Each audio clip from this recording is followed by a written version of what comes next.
From the moment he first laced up his skates on a modest rink in Regina, Saskatchewan, Doug Wickenheiser seemed destined for hockey greatness. In the parlance of local fans who watched him back then, he was that kid everyone talked about, the boy who made the entire arena buzz with possibility. Even among neighbors and childhood friends, tales spread of a left-handed pitcher who could throw a fastball like nobody's business and a teenage hockey player who scored so many goals the scoreboard operators had a hard time keeping up. It was a small-town legend that, in those early days, felt exciting and pure, like something spun from sheer Canadian hockey magic.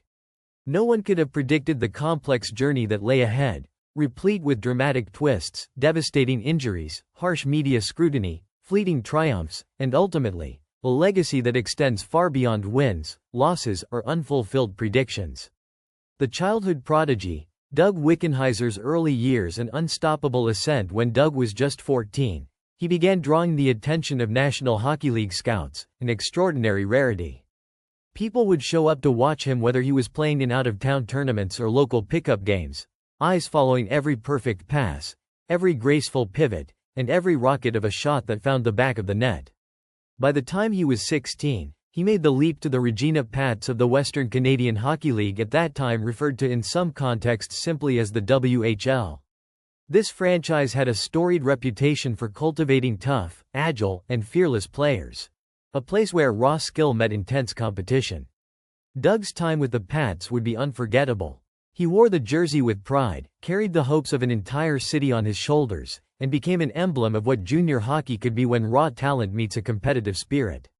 He wasn't only about skill and scoring touch. He had size, speed, and a strategic mind for the game that coaches raved about behind closed doors.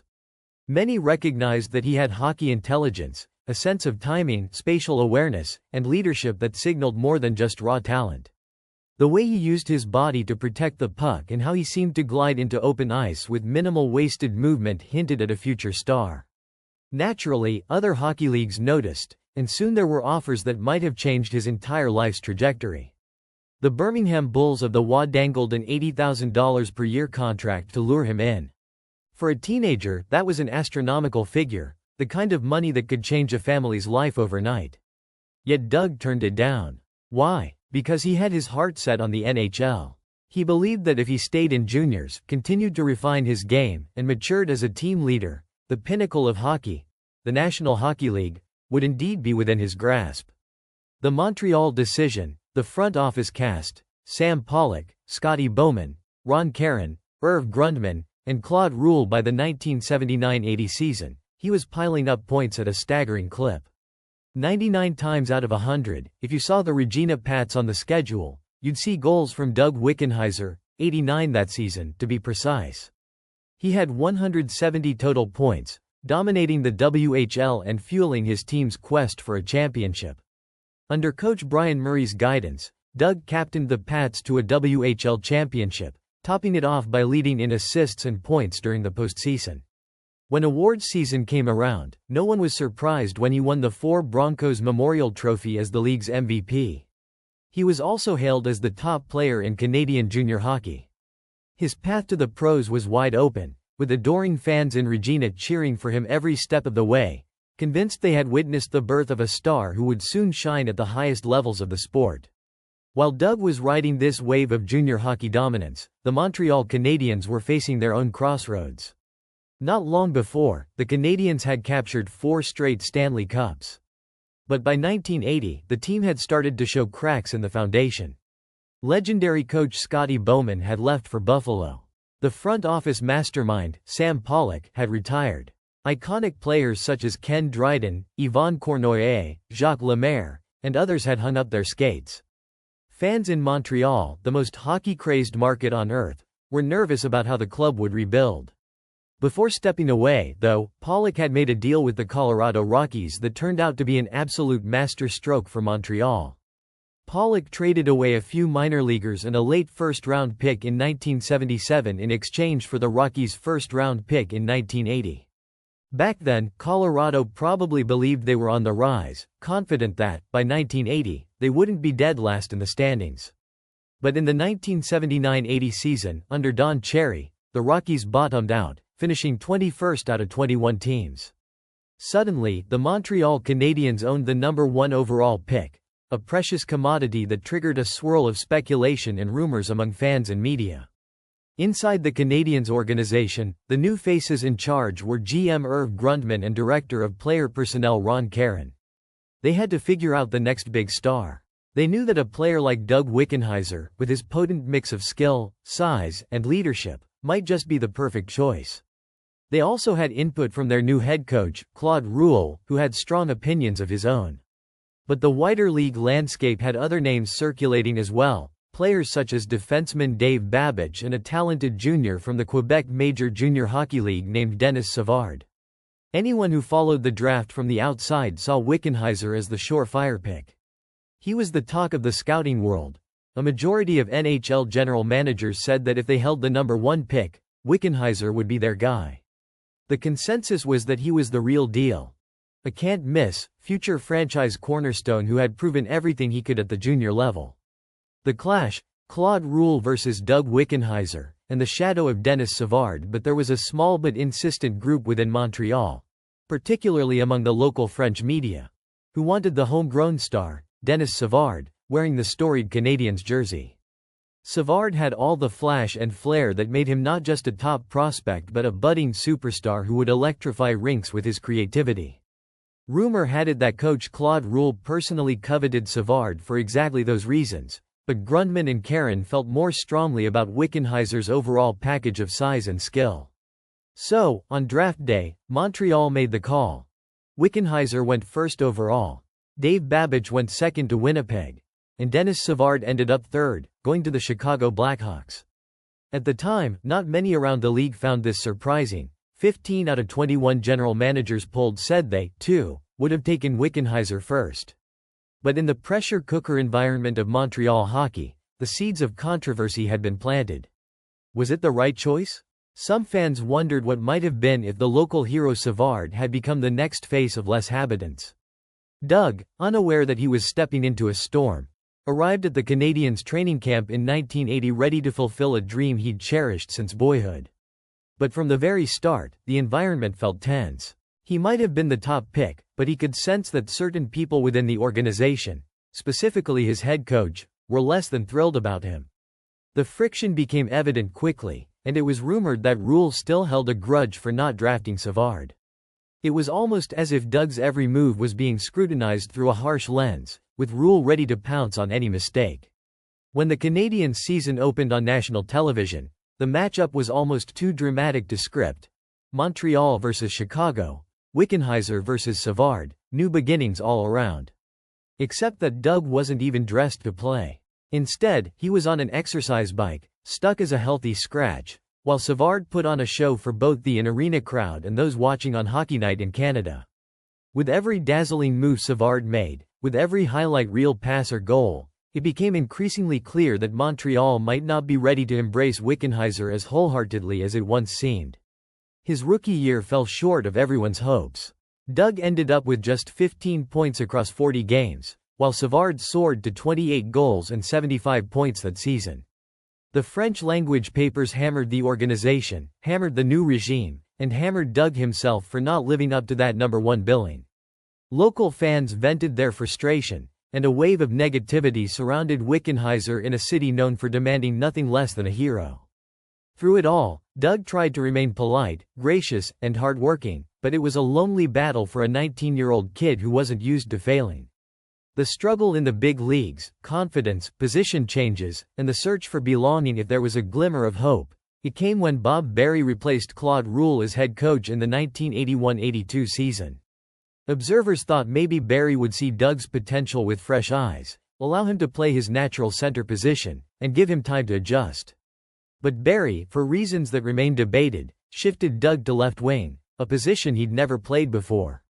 It's one thing to adjust to the NHL's speed and size. It's another to do it while you're learning a new position under a microscope of intense media pressure. Doug worked as hard as he always had. He never shied away from grueling practices or extra film study, but he couldn't catch a break. By the end of that year, he put up moderate numbers but nowhere near what Montreal fans were expecting from a first overall pick, especially when Savard was lighting up scoreboards in Chicago. At one point, the local frustration turned to outright vitriol. Fans booed Wickenheiser, called him the bust, and circulated rumors about him in bars and coffee shops. The 1982-83 season offered a brief reprieve. Early on, Wickenheiser started strong, even ranking among the top scorers in the league for a time. He found some chemistry with teammates like Ryan Walter and Guy Lafleur, and for a moment, it looked like the Doug who dominated junior hockey might reappear. He ended with 25 goals and 55 points, respectable totals by most measures. But hockey in Montreal wasn't most measures. The towering specter of Savard and the anguish of first-round playoff exits overshadowed Doug's achievements. The team parted ways with GM Irv Grundman and Director of Player Personnel Ron Caron, the two who had championed Doug in the first place. That meant Doug lost not only his biggest allies but also any sense of stability in the organization. A new beginning in St. Louis. Ron Caron's big trade and Wickenheiser's resurgence. Hockey, like life, often hinges on second chances, so when the newly installed St. Louis Blues GM Ron Caron took a swing and traded for Doug in December of 1983, it gave the young man a reprieve from Montreal's suffocating spotlight. Along with Greg Pizlowski and Gilbert Delorme, Wickenheiser was sent to St. Louis in exchange for Perry Turnbull. He was only 22, leaving behind the burdensome label of bust in Montreal to start fresh on a team that believed in him. Almost immediately, Doug seemed to breathe easier. In the less pressurized environment of St. Louis, he settled into a role that made use of his two-way abilities. He contributed 28 points in 46 games and started rediscovering the simple joys of playing hockey. The next season, 1984-85, would be pivotal. Centering the line with Mark Reeds and Jorgen Peterson, Doug posted 23 goals in the team's first 68 games. He displayed the smart defensive approach and the crisp passing that had made him a prospect of such renown. He had, at last, regained some of his lost confidence. March 10, 1985, was a watershed moment for Doug. In a game against the Detroit Red Wings, he not only scored but recorded a hat trick, 3 goals in a single game. That performance made national highlights and revived the talk about his raw shooting talent. 4 days later, Blues coach Jacques Demers rewarded Doug by moving him onto the top line with Bernie Federko and Joey Mullen, both high-flying offensive threats. Demers believed Wickenheiser's shot was lethal enough to make him a 30-goal scorer, or more, in the near future. The St. Louis press started to run positive stories. It looked like everything was aligning for a happy chapter in Doug's career. The dark cloud. Catastrophic injury during the team initiation, but the universe has a way of humbling people. On March 14, 1985, a day that should have been cause for excitement, Doug was about to center the top line, brimming with self-belief. Fate intervened in the most disastrous way. After a practice that had left everyone in a great mood, the Blues rookies underwent a traditional team initiation ceremony. The details aren't fully public, but what is known is that Doug slipped while climbing out of the back of a pickup truck. Falling backwards, he landed in the path of an oncoming car, which hit him and tore apart his knee. In one instant, the bright optimism vanished. Doctors found that his anterior cruciate ligament, ACL, and medial collateral ligament, MCL, were shredded beyond simple repair. One surgeon described Doug's knee as looking like a bomb site. The immediate prognosis was grim. Some even said his career might be over. This was not a routine sports injury, it was a catastrophic event that shattered the dreams he'd nurtured since leaving Montreal. Yet Doug refused to capitulate. With the same iron will that took him from small-town Regina to first overall pick, he dove headlong into rehab. Hours every day were spent in physical therapy, pushing through excruciating pain in a desperate attempt to rebuild his leg. The process consumed him for months, limiting his ability to train in any other way, straining him psychologically. Teammates marveled at how he kept smiling, even on the toughest days, feeding off the unwavering support of a Blues fanbase that was falling in love with his resilience. Monday Night Miracle.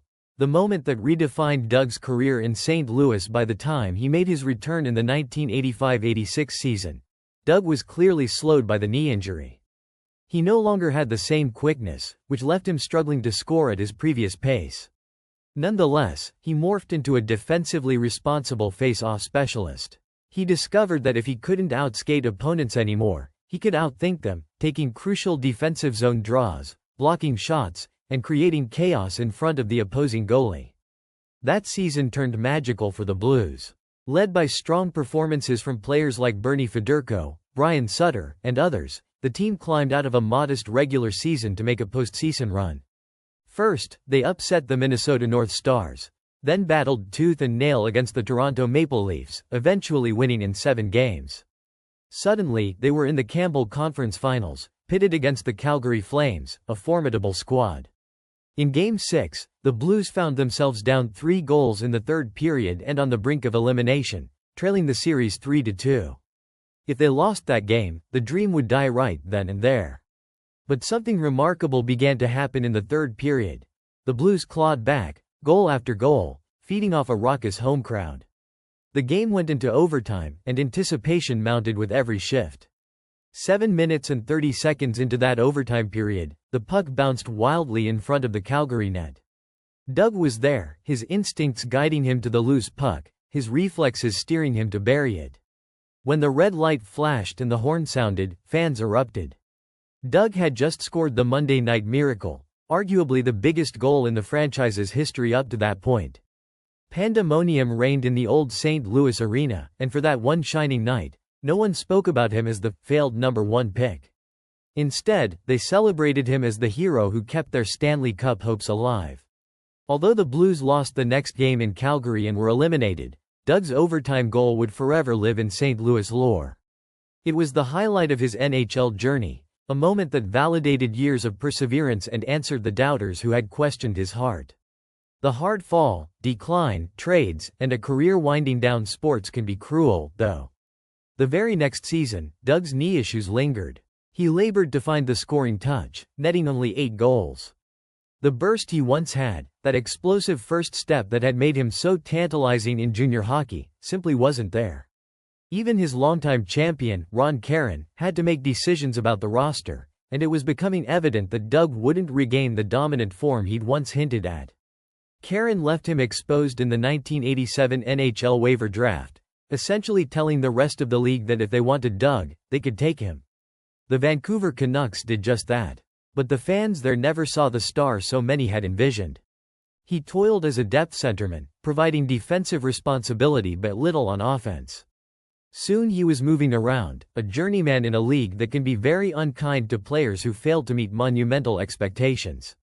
He spent a brief stint with the Canadian Olympic team, played a single game for the New York Rangers, and logged 43 contests with the Washington Capitals before his NHL career concluded in 1990. A year later, Doug found himself in Europe, trying to extend his career. He spent a season in Italy, another in Austria. When the European opportunities dried up, he returned to North America, suiting up in the minor leagues for teams in Peoria, Illinois, and Fort Wayne, Indiana. Far from the bright lights of the Montreal Forum or the St. Louis Arena, these smaller venues saw a man whose love for hockey hadn't diminished, even if his body was battered and his potential was never fully realized. The fight of his life, surviving cancer, family, and community spirit during his time in Peoria, Doug first noticed a lump on his wrist. Doctors dismissed it as a harmless cyst. Later, in Fort Wayne, medical staff suggested removing it but still assured him it was likely nothing serious. By then, Doug's pro career was nearly over. He finally retired for good and moved back to St. Louis, a city he had come to love, and a place that seemed to love him back, especially after that Monday Night Miracle. He opened a garden business called the Blue Line Nursery, as well as Wick's Frozen Custard, fully immersing himself in the local community. He also fell in love with a local woman, Diane Pepple, and married her in August 1992. They seemed ready to start the next chapter of their lives. And in August 1994, they welcomed twin girls into the world. For Doug, it was a time of renewal, a personal renaissance that gave him satisfaction in ways the NHL never quite had. But only 4 days after the twins were born, doctors performed surgery to remove the cyst from his wrist. Initially, the repeated assurances came again. Likely benign, nothing to worry about. Then came the phone call no one ever wants to get. The cells were malignant. Doug had bone cancer. In a few heartbeats, the sense of security he and Diane had felt was shattered. The doctors gave him 2 choices: amputate the arm or begin chemotherapy. Doug, known for his determination, opted for chemo. The process was an exhausting journey of radiation, hospital visits, endless side effects, and emotional turmoil. Throughout it all, Doug remained active in the St. Louis community, raising money for charities, visiting children's hospitals, and speaking to youth groups about resilience. He was determined to be more than the cancer that had invaded his body. In 1997, he and Diane welcomed another daughter, their third child, but soon after, Doug's cancer returned, this time as a massive tumor on his right lung. When doctors discovered it was inoperable, Doug had to square off against an enemy even more daunting than the NHL's expectations or the rowdy critics in Montreal. Still, he fought with incredible courage. Fans in St. Louis rallied around him. The Blues, wanting to show their support, wore a special helmet decal with his jersey number 14 and a small wick, symbolizing hope. This small gesture spoke volumes about how deeply he was cherished. On March 14, 1998, the team held Doug Wickenheiser Night, a day that saw alumni games, fundraising events, auctions, and a grand show of solidarity for the man who had touched so many lives. Even his fourth cousin, the legendary female hockey player Hayley Wickenheiser, participated in the festivities to celebrate the determined spirit that ran in the family. That night, the team established the 14 Fund to support Doug and others battling cancer. It was a powerful demonstration of the philanthropic spirit that sports can inspire. But life's script sometimes ends in heartbreak. In July 1998, lesions appeared in Doug's brain. His doctors concluded that the cancer was spreading aggressively. As the months passed, treatments became more difficult, and Doug's once strong body grew frailer. Yet he remained resolute in his faith, clinging to the hope that a miracle would come to pass. For many around him, it was impossible not to be moved by his dignity, kindness, and continued optimism despite an onslaught of medical setbacks. A lasting legacy. The meaning of Doug's life beyond hockey. On January 12, 1999, Doug passed away at the age of 37, leaving behind his wife Diane and 3 daughters. As the hockey world mourned, an outpouring of tributes surfaced, each one painting a picture of a man far larger than the label of draft bust. For some, his memory would always be tied to that Monday night miracle. But for many, the deeper legacy was the 14 Fund, which would continue to raise millions for cancer research in his name.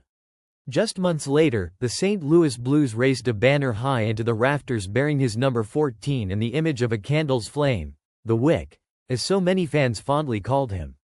It wasn't a jersey retirement in the traditional sense. Number 14 was still allowed to be worn by other players, but it was a permanent homage to Doug's character, resilience, and lasting impact. The 14 Fund became the official charity of the St. Louis Blues, channeling Doug's spirit of compassion into tangible assistance for those battling cancer.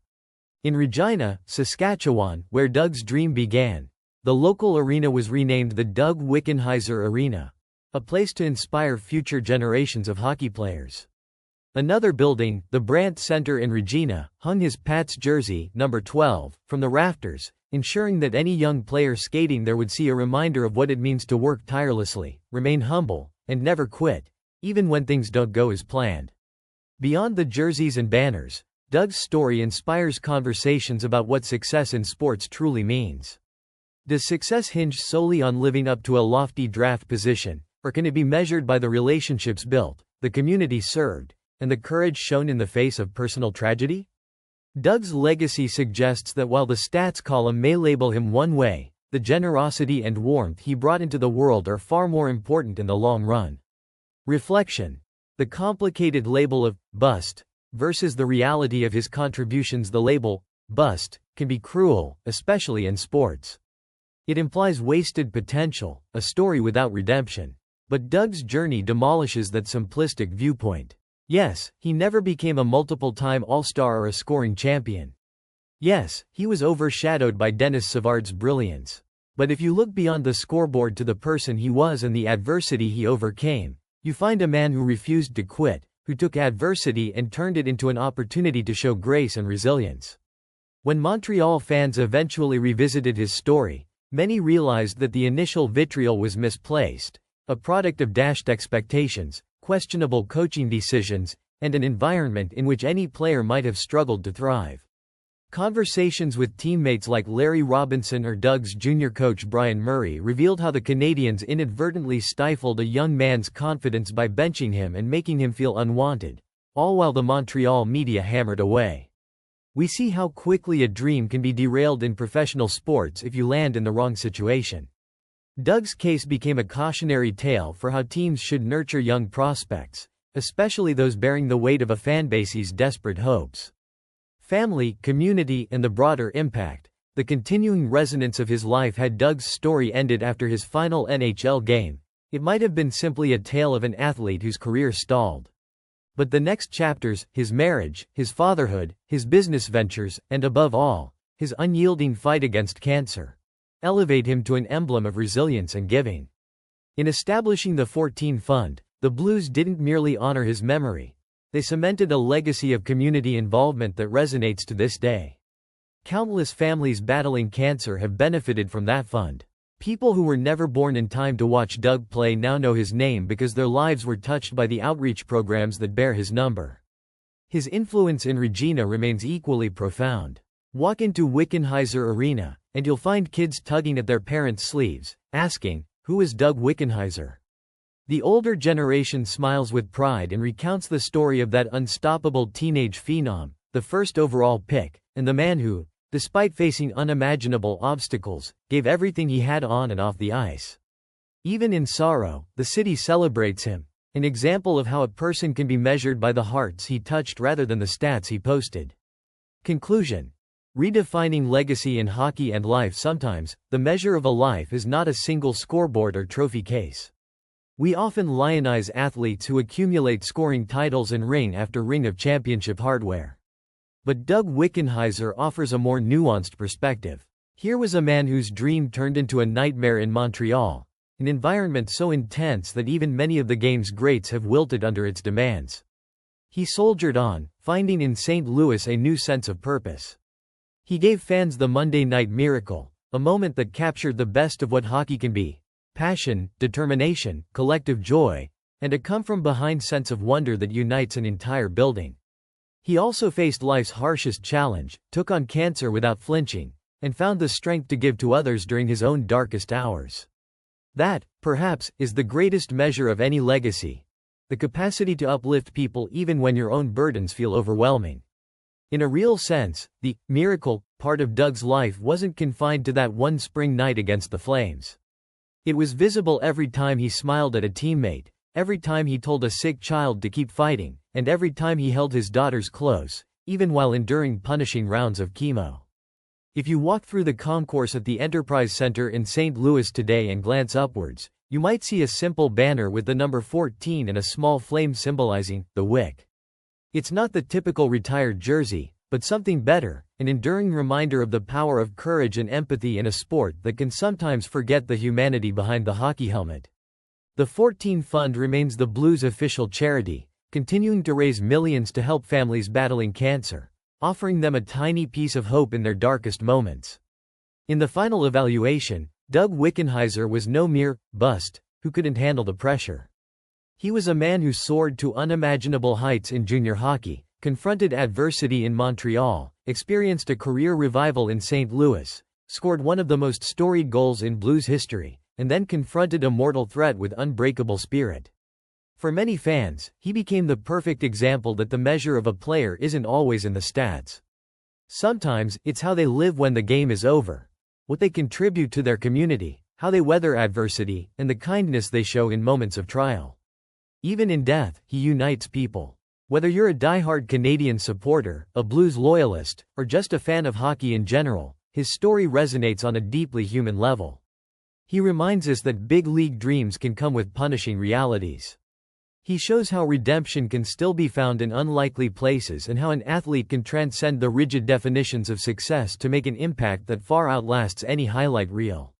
Ultimately, Doug Wickenheiser's life is testimony to what truly matters: perseverance, faith in oneself, devotion to family, generosity toward others, and the refusal to be defined by someone else's label of success or failure. When you reflect on the totality of his story, from small-town prodigy to bust, to improbable hero to courageous warrior against cancer, you see a life that, despite its heartbreak, shines with genuine meaning and compassion. That is the real miracle. And so, whenever a young hockey hopeful steps onto the ice or an ailing cancer patient finds comfort in the generosity of strangers, part of that spirit belongs to Doug Wickenheiser. Long after his passing, he continues to inspire those who dream big, endure setbacks, and refuse to let adversity extinguish their inner fire.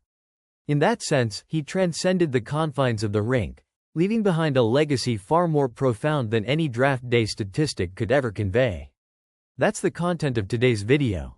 If you enjoy the video, give us a like, comment, and don't forget to subscribe to the channel to receive more of our new videos. Thanks for watching.